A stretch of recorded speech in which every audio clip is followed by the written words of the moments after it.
சீமான் மீது பொதுமக்களுக்கு நம்பகத்தன்மை பெருசாயிருக்கு.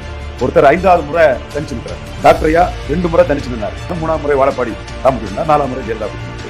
வைகோ அண்ணன் 1 முறை தான் தனிச்சு நின்னாரு. அப்புறம் கூட்டணி விஜயகாந்த் 2 முறை தனிச்சு நின்னாரு. கூட்டணிக்கு இப்ப நீங்க கூட்டணிக்கு போயிட்டீங்கன்னா என்னைக்கு கூட்டணிக்கு போறீங்களோ அன்னைக்கே உங்க பலம் இவ்வளவு நீங்க அக்செப்ட் பண்ணிடுறீங்க.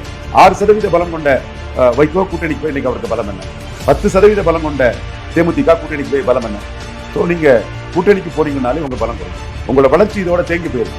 அப்ப தமிழ் தேசியம்னு தனிச்சு போட்டியிடுறதுனாலதான் சீமான் பலம் பெறார். இதுதான் சீமானுக்கு வெல்விசர் தான் தம்பி ரங்கராஜ் பாண்டே. நான் மறக்க முடியாது. சீமானுக்கு பல முக்கியத்துவத்தை கொடுத்து சீமானை ப்ரொமோட் பண்றதுல தம்பி ரங்கராஜ் பாண்டேக்கு பெரும் பங்கு உண்டு, மறக்க வரல. பட் இந்த கான்செப்ட் தம்பி ரங்கராஜ் பாண்டே உணர மாட்டாங்க. சீமான் உணர்றாரு, நான் உணர்றேன்.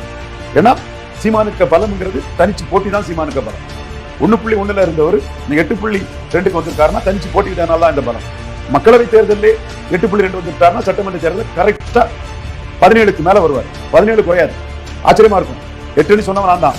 எல்லாரும் 2 மக்களவையில 8 வந்துட்டாருன்னா சட்டமன்றத்துல 17 வருவார், உறுதியா வருவார்.